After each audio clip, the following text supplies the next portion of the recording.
ध्यान से देखना और सुनना श्रावण माह के इस अंतिम दिन के अंतिम ज्ञान को।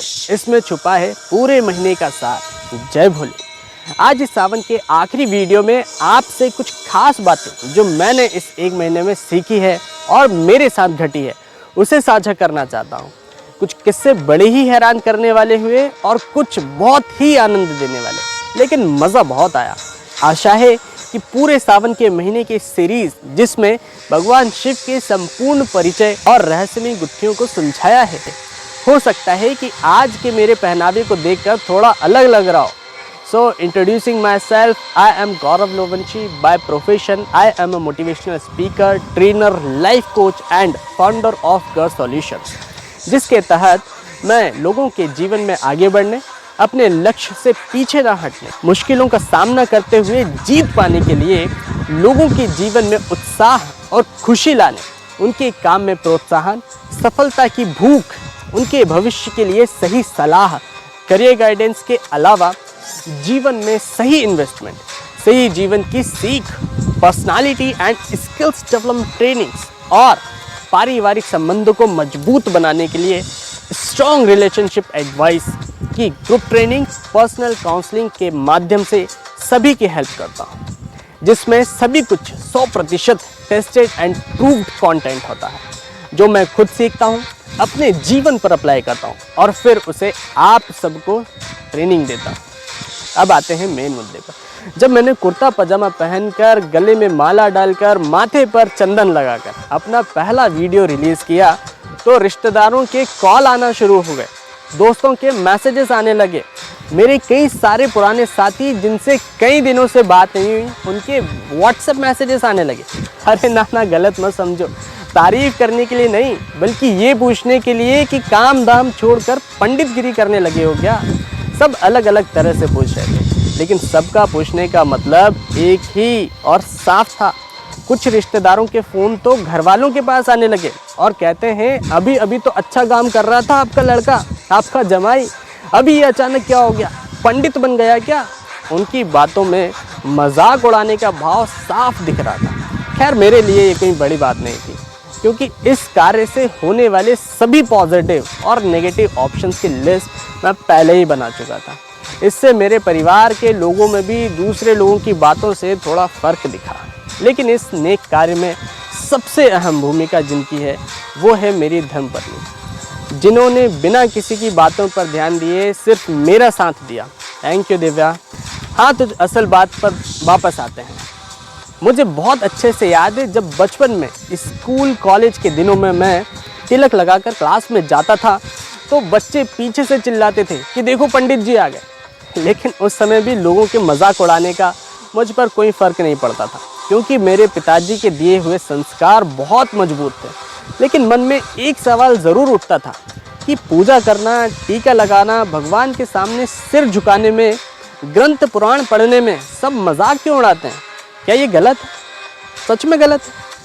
आज के लोग समझते हैं कि पूजा पाठ करना, ग्रंथ पुराण पढ़ना तो साधु संतों का काम है, हम क्यों अपना टाइम खराब करें। ये सब उन्हें अपमान सा लगता है। इस सावन की इस सीरीज़ के माध्यम से यही बात मैं प्रूव करना चाहता हूँ कि भगवान की पूजा करने के लिए बिल्कुल ज़रूरी नहीं कि आप पंडित ही हों या आपको घर परिवार छोड़कर ही ज्ञान प्राप्त हो सकता है। ना, बल्कि आप जहाँ हैं, जैसे हैं, जिस लेवल पर हैं, आप भगवान की कथाओं से ज्ञान ले सकते हैं और जब उस ज्ञान को अपने जीवन में लागू कर लें तो दूसरों को दे भी सकते हैं। भगवान शंकर के व्यक्तित्व से सीखने के लिए अनंत बातें हैं, पर मुख्य रूप से जो मैं आपको बताना चाहता हूँ और अपने जीवन में अप्लाई भी करता हूँ, जब भी आप लाइफ में कुछ अलग करने जाएंगे तो लोग हर तरह से आपका मजाक उड़ाएंगे, हर तरह से आपको पीछे खींचेंगे। हो सकता है कि आपके परिवार वाले भी आपके साथ ना हो। तो पहली एक बात सोचना कि जो काम आप करने जा रहे हो वह गलत काम तो नहीं। दूसरी बात, जो आप करने का सोच रहे हो उसमें किसी दूसरे व्यक्ति को तो नुकसान नहीं हो रहा।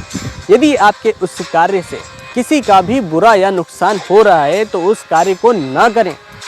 और यदि ये दोनों बातें सही हैं तो बिना किसी की फिक्र किए लग जाइए अपने काम पे। जिस क्षेत्र में आप जाना चाहते हैं उसकी डिटेल इंटरनेट पर पता कीजिए। उस क्षेत्र के सफल लोगों के बारे में जानिए, उनके संघर्ष के बारे में जानिए। ना, गलती से भी किसी से सलाह नहीं लेना। आज के समय में किसी से सलाह लेना आत्महत्या के बराबर है। उनसे अपना आइडिया शेयर कीजिए जो आपका सच में भला चाहते हैं, क्योंकि आज के समय में लोग थोबड़े पर हज़ारों का मेकअप लगाने को शान समझते हैं और तिलक लगाने को अपमान समझते हैं। गोवा के पत्थरों की माला शौक से पहनेंगे, लेकिन तुलसी रुद्राक्ष माला को पहनने में शर्माते हैं। हाथों में सिगरेट लेकर छल्ला बनाते हैं, अरे वो देख मेरा छल्ला, लेकिन अगरबत्ती पकड़ने में हाथ कपकपाते हैं। हाथ में जाम तो स्वैग है लोगों का, और एक लोटा जल चढ़ाने में घबराते हैं।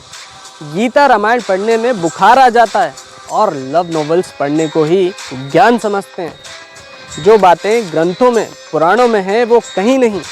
ई कॉमर्स वेबसाइट की एक रिपोर्ट में बताया गया है कि विदेशियों ने ग्रंथ पुराणों की धार्मिक किताबें भारतीयों से कई गुना ज़्यादा ऑर्डर की हैं।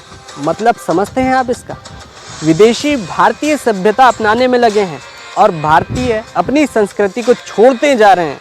पढ़ो यार, नोबल पढ़ो, जो मन आए वैसे जियो, जो मन आए करो, कोई दिक्कत नहीं, लेकिन अपनी परंपरा अपनी संस्कृति मत छोड़ो। अपना स्टाइल मेंटेन करो, अपने स्वैग से जियो। जहाँ जो सीखने का मौका मिले सीखो, लेकिन अपनी अच्छी चीज़ें मत छोड़ो। अपने पास जो सीख है उसे मत भूलो। जो सही उसे अपनाने में कोई बुराई नहीं है। किसी की कोई बात पसंद आए और डुप्लीकेट करने लायक हो तो बिल्कुल करो, लेकिन अपनी अच्छी आदतें मत खराब करो।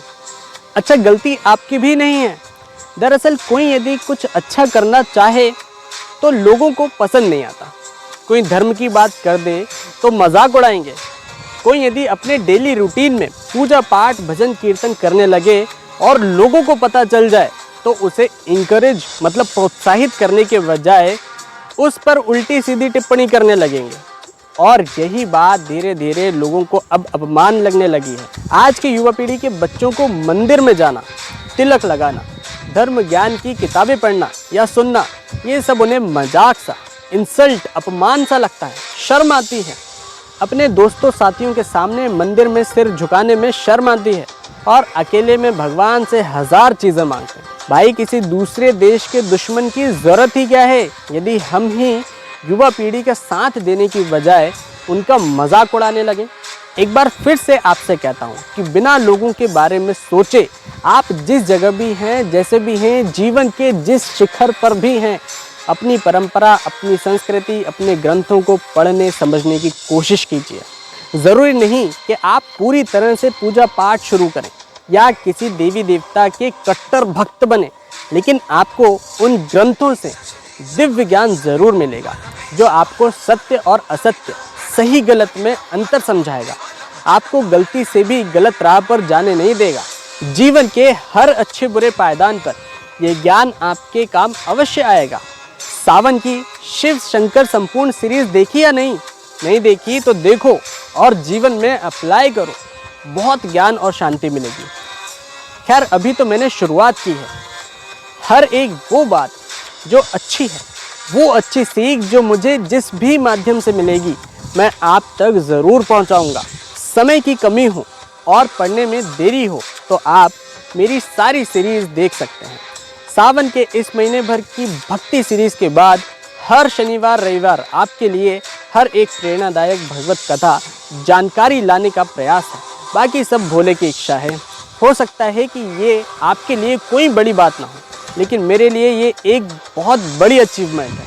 और जैसा कि मैंने पहले भी बताया है, मैं बाय प्रोफेशन एक मोटिवेशनल स्पीकर हूँ, ट्रेनर हूँ, जिसमें सभी कुछ 100% टेस्टेड एंड प्रूव्ड कंटेंट होता है जो मैं खुद सीखता हूँ, अपने जीवन पर अप्लाई करता हूँ और फिर उसे आप सबको सिखाता हूँ। कल से personality development and skills development की एक सीरीज़ स्टार्ट हो रही है, जिसे आपको ज़रूर देखना और सीखना चाहिए। विश्वास कीजिए, आप पहले दिन अपना एक फ़ोटो क्लिक कीजिए और इस सीरीज़ की बातों को गहराई से सीखने और खुद लागू करने के बाद खुद में ज़मीन और आसमान का अंतर पाएंगे। एक बात और आपसे साझा करना चाहता हूँ, मैं सिर्फ अपने लिए काम नहीं करता, बल्कि भगवान शिव के आदेश अनुसार मेरी इनकम का 65% हिस्सा मैं एक नेक कार्य के लिए रख रहा हूँ, जो एक ड्रीम प्रोजेक्ट है और 100% लोक कल्याण के लिए है, जिसे जल्दी ही खुशखबरी के साथ आपसे शेयर करूंगा और आशा करता हूं कि इसे जानकर आप सभी को बहुत खुशी होगी। लेकिन अभी नहीं, पहले मैं उसके लिए मेहनत करके पैसे जमा कर लूं फिर। और अंत में सावन की ये सीरीज़ जिन लोगों की वजह से संभव हो पाई, उन सब का धन्यवाद। मेरे पिताजी जिन्होंने बचपन से ही मुझे पूजा पाठ के निकट रखा, मेरी माँ जिन्होंने हमेशा हर वक्त मेरा साथ दिया, मेरे नए वाले माँ पापा जिनकी बात बिल्कुल अलग है और मैं उनमें और अपने मम्मी पापा में बिल्कुल भी अंतर नहीं समझता। दोनों ही मेरे लिए एक जैसे हैं। पिंकी दीदी, धीरू जिया जी जो हमेशा मेरे लिए एक पैर पर खड़े रहते हैं, मेरे भाई जो काफ़ी मेहनती हैं, इसके साथ में मोहित सर, अमित साथ ji, Narmada Prasad ji, Abhitesh sir, Saurabh sir, Sarabjeet sir, Keshav sir, Nitesh sir, इन सभी से मैं जीवन में सीखने का प्रयास करता हूँ। मेरी टीम जो निरंतर तौर पर पूरी मेहनत के साथ काम में लगी रहती है, अभय जी, गणेश जी, सुयश जी, अर्नव जी, महेश जी, बबलू जी, सभी साथियों का धन्यवाद। मिलते हैं कल से अगली सीरीज़ में। तो बोलिए हर हर महादेव।